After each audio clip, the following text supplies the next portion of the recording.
Welcome back to the Artie Lange Show. Again, a very special night. It's Mike Bocchetti's birthday. Mike, our beloved announcer. Mikey? I think my family's going to crucify me now up there. I'm worried a little bit. Well, no, they're excited. I was just talking to your family about your upcoming roast at the Looney Bin in Staten Island. Tickets available to the general public. That's April 14th, Sunday, April 14th. The day after Mike will be with me in Pittsburgh. Artie, it's going to be great because my mom's going on a dais, so I'm going to write some bits for her. And by the D's, of course, you mean days. Yeah, sorry. Okay, so now I'm sitting here. We were going to have a band tonight, but they canceled, which is fine with me because we get to talk more with the Bocchettis. Sitting at the table with me are Mike's mom, Arlene Bocchetti, and Mike's sister, Gina. And one of Mike's brothers, Tony, who buys him a sandwich every day, but is not the guy who brings it up on a rope. That's the other brother, Al, who we met last time. Of course, Johnny, Mike's brother-in-law. Good to have you guys here. Now, first of all, I don't know whose idea was to get the cannoli cake. Fantastic. We always get it, Artie. Oh. It's our favorite. It is. It is really good. Yeah. Now, it's from a place called Piece of Cake? Yeah. Oh, man. Do you always get it from Piece of Cake? Yeah, well, actually, he just opened that one up in Newdorf. He has another one on the other side of the island. Oh, but man. He makes the best. Yeah, because it's a combination. I work for a place called Concadora's Bakery in Union, New Jersey. When I was like 19, I delivered wedding cakes. And the guy at Concadora's Bakery always had chocolate cannoli filling. And I got fired because I got caught in the walk-in freezer eating the chocolate cannoli filling with my finger. Oh, no. Tommy Concadora wanted to kill me. He saw me. I what was a scumbag. Mid swipe with my finger with the chocolate cannoli filling like this. And I think he almost put a hit out on me. Yeah, but that's good stuff. So now, Arlene, you're looking forward to Mike's roast? I sure am. Are you going to get up there and say some stuff? He wants me to. Now, are you ready to do that? Oh, yeah. Now, what would you talk about? I can't tell you now. No, say it. Can't give it away. I'll spill you guys. It's okay. No, I mean, but you would discuss, of course, his room situation. Mm-hmm. Yes, his whole biography. Now, he went with me to New Orleans, and you had a chance to clean, but then he went away to Nantucket more recently, and you had to go back up there and clean it already again? Yes. Now, in the time from New Orleans to Nantucket, what happened? It was like 2 weeks or something like that, right? Well, Michael happened. So it was as dirty again? Not as, but bad enough. Like, what are you cleaning up as? Well, he'll bring his cereal up. Cereal? The boxes of cereal. Yeah. Crumbs. On the floor. What kind of cereal? Different kinds of cereal, but the Crunch? The Crunch. Captain Crunch? No, what is that other kind? Honey Nut Cheerios, Kashi. Oh, Honey Nut Cheerios. Yeah, Oh, they are good. I like those. Yeah, they're good. So he brings them up there and he just eats them out of the box? No, he has the bowl with the milk. With the milk. So he brings the milk up there too? Yeah. Sometimes he puts the milk in the box and eats it out of it. He puts the... Mike, you actually put the milk in the box? No. What do you mean, no? Yes, you don't.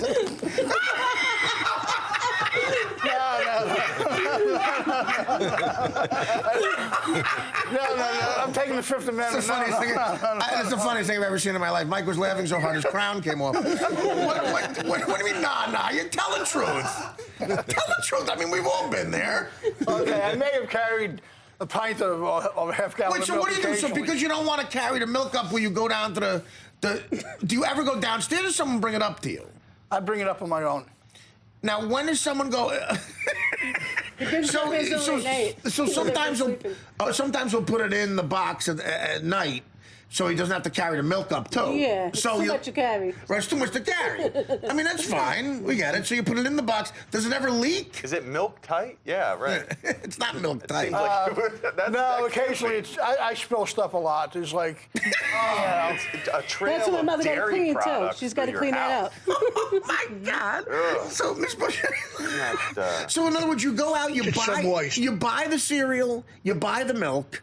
You buy all the ingredients for him to come home, and then he puts the milk in the cereal box, takes it upstairs, and makes a mess that you have to then clean. Right. Now, do you ever find the trail? At least he does it, so I have to clean. Do you ever find a trail of milk going up the steps? No, coffee from the other guy, from Al. Oh, so Al lived. Coffee drops all up the stairs into his bedroom. Now, where does Al live? What part of the... He's with us. Al lives... No, I know, but where? What part of the house? In the middle bedroom. I thought you were in the middle. No, Alfred is. Okay, now where are you? I'm in the end. You're at the end on the same floor, though? Yeah. Okay, so you and Al are on the same floor. And Michael. And Michael's on it. Mike, I thought you said you were on the very top. Yeah, but away from people. They kept me in the corner, really. You know. No, but you're not on the top floor. No. Yeah, we are. Oh, you're all on the top floor. The bedrooms are. Tony's downstairs. And Tone, where do you live? I live in the basement with my dog Snow. And, Yours is the dog. that's me, yeah. Okay, talk right into the mic. I'm sorry, buddy. Yes, that's my dog Snow, the Chihuahua. Mike loves that dog. Oh yeah, what do you call it? That dog loves him too. Whatever, spoiled dog and everything. I found her on the street and everything. Took Oh, her that's in. good. So you rescued the dog. That's nice. Yeah. Yes. Yeah, but Artie, my brother Tony, used to in our drinking days. Yeah. He told me I don't remember saying a lot of stuff I did when I got drunk. Obviously, Yeah, me blackouts neither. and stuff, I had the same problem. He said that I cried to him that the Three Stooges were dead. Like I would say things like that when I got drunk. He would get upset, Tone, that the Three Stooges had died? Oh yeah, what do you call it? A lot of people, what do you call it? When he was hanging out and everything, all of a sudden they get all melancholy and everything, talking about the Stooges and everything. Wait a minute. So he would get drunk, and he would get out of nowhere sad that the Three Stooges were dead? He would be crying now. I'd have to get him tissues and everything. He was like, I mean, listen, Mike, it is sad. and I he'd was be- like, no, I was watching them. I'm like, they can't be dead. This is nonsense. They must be around. So you guys, this is very touching, actually. So you would be watching the Three Stooges No, drinking. just think about them. I'm like, Mo's genius. He's got to be around someplace making movies still. You know what I mean? You thought Mo had wasn't somehow much money. lived Yeah, to yeah. an insanely old age. And I'm like, he's got to be. My brother goes, he's dead in a doornail. That's what Al said. I go, he can't be gone. That's a little lie. You're lying to me. So wait a minute. So you felt that Tony was lying No, to you no, about... Al was like, Oh, Al. dead as a doornail. That's what he said to me. You see, but Al was trying to tell you the actual hard And truth. I go, but they gone. No, they can't be gone. So you would argue that they were alive. Yeah, and they started crying when I was drunk. They, God, it sucks to not hear anymore. They were genius. And you would argue that they were not only alive, but somewhere on Earth. Someone on Earth making movies with Hal Roach. What about Frosty, Mike? Oh no. Who? Artie, I cried my butt off drunk when Frosty the Snowman was melting, too. But Mike, how old were you? In my 20s or 30s. In my 20s or 30s, I was like, don't worry, Penny, he's made a Christmas snow. I remember getting caught in some Christmas snow in L.A. Wait, so in your 20s, listen, that's a very sad cartoon, though. But when he put the hat back on and said happy birthday... I was overjoyed. It was like, he's melting, right? And we're drinking, he's melting. I'm like, yeah, I'm starting to get really... Somebody but Al goes, turn the heat up in that knucklehead. Burn that fat thing. So Al would tease you and He's say... like, he's going to melt. He's a fat sack of crap. Al was a Rooney. I love Al. So now, Tone, would you participate in that? Would you tease Mike like that? I definitely would. We had a lot of good times growing up. Yeah, but I remember when Michael was hanging out, having a good time and everything, coming home, and he couldn't find the door. And I'd have to go out, look to see my mother sleeping before I tried to escort him in the door and everything. He was making new entrances and everything. He was making new entrances? He was making a new entrance, so I tried to bring him inside. He wanted to go into the bathroom on the living room floor and everything. Think he was in the bathroom. Oh, my God. Yeah, but my brother Al, he threw an apple at the back of my head to wake me up. Wait a minute, what kind of new entrance would he make? Like a window or something? Yeah, he was trying to make a window. And then another time when he was going, before he went into the Marines and everything. You came home bald, remember? Yeah, he came home, his head was all shaved and everything. He And he was had a drunk. wool hat. He was all drunk. Well, who shaved your head, Mike? Some friends, one of my friends was an ex-Marine, God rest his soul. He partied a lot, and he said, you look like you can use a haircut. And I'm got like a crew cut, no hair on my head.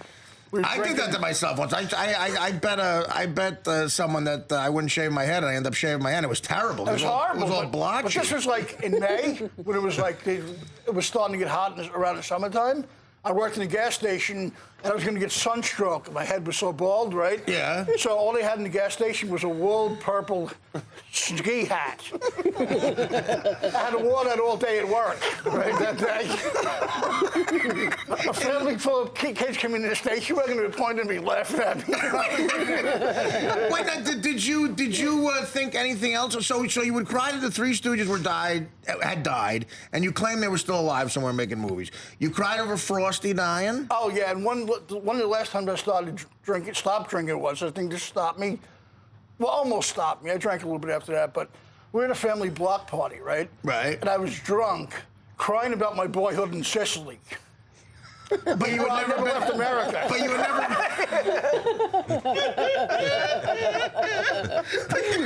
never. You had never been to Sicily. I never left America. I never went past Pennsylvania at the time. So when you would get drunk and go, and how old were you at the time? I was in my, probably 30 years old or a little bit older. And you would just cry to I was people. like, my boyhood in Sicily was amazing. The olive trees were great. Tone, well, how would you react to that, Tony? I don't know what he called. All I remember is like when, back in the day too, another time, when I left my Firebird, I had a '67 Firebird, and what do you call it? Nice car. Yeah, I left it running. It was the winter time, and I didn't know where it went. Whatever. I look outside. There was a house across the street. It looked like a big fence.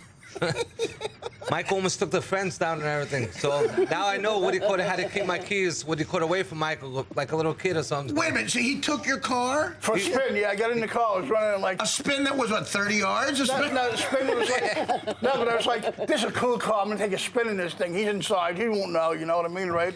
Got in the car. Almost took my neighbor's fence down. It was brutal. He came running after me up the street. It was horrible. Tone, you got up and you see your beautiful car into the fence?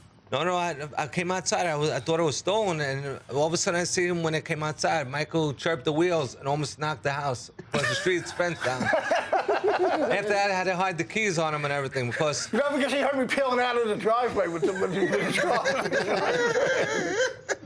Now, Gina, you seem like a normal, nice person. No, thank you. Yeah, you do. And now, how would you handle all this? I mean, this craziness growing up. Well, to tell you the truth, I tried to stay away from it.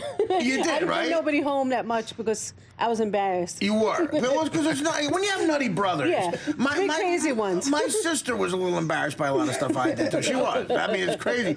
So now, you and Johnny's your husband? Oh, no, that's my brother-in-law. My sister Annie, who could make it Oh, today. she's married to John. Yeah. Now, and Johnny, you don't live in the house. No, he has to go. No, I don't live in a house, but No, you live I visit a lot. You visit a lot.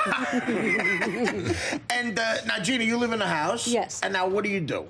I work at Enterman's on Staten Island. Oh, that's right. Now, what is your position at Enterman's? This I'm is a cashier. Oh, that's great. As a matter of fact, John's wife, my sister Annie, got me the job there years ago. Oh, that's She's there nice. 24 years. That's I'll nice. be 7 years there. Oh, that's good. All Yeah. right. Now, Miss Bocchetti, again, I have to go back to you. Like when all this is happening, the Firebirds crashing into the Where fence. was I? Yeah, Mike is crying about his boyhood in Sicily, and that Frosty died, and the Three Stooges are still alive.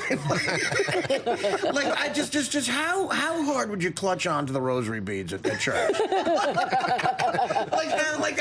Describe that time in your life before I was working. you were working. Yeah, my mom worked 2 jobs on it. We created a lot of havoc when she wasn't home, actually. But when you would come home, you would see sometimes Mike on the floor, or what would happen? He was like the Pillsbury boy. What do you call it? He was on the floor. I just stepped over him. You just stepped over. And you keep bringing the groceries. But now, when did you get the dog, Tone? You rescued a dog? I rescued him about maybe a year ago. Somebody threw him out. What do you call it? And I felt bad. What do you call Someone it? just let him go or something? You mean yeah? Someone just let him go, and he almost got hit by a car. So Well, that's nice. Yeah, so I took him in and everything, and now the dog's attached. I can't go into the bathroom without her coming in with me. That's right. So now Mike loves the dog. That's Yeah, what he says. I mean, does he take care of the dog ever? Well, yeah, Michael takes good care of the dog and everything. Comes up and everything. He gets her a sandwich too at lunchtime. The dog? Yeah. Now, Mike, is it true you take care of the dog? No, you know why? Because that's my brother's dog. I love the dog, but she's very super protective. And she'll get psycho with people if they go near him too close. Protective of a... the other day, my mom was on the couch, right, laying with my brother's dog, and they were cuddled up, and I went to go up to say something to my mom, and the dog went, and showed me teeth. And showed you what, your teeth? Her teeth. Oh my God! So I thought the dog liked you though. I don't. Some days she does, and some days she don't. I don't know what the problem is. Typical woman. All right, well, listen, we got to take a break. When we come back, we'll try to straighten more of this out. I think there's a lot more to get into here. We're just hitting the tip of the iceberg. This is probably the best birthday show I've ever been involved with. This is Mike Bocchetti's birthday with the Bocchetti family. Come back for more of the Artie Lange Show.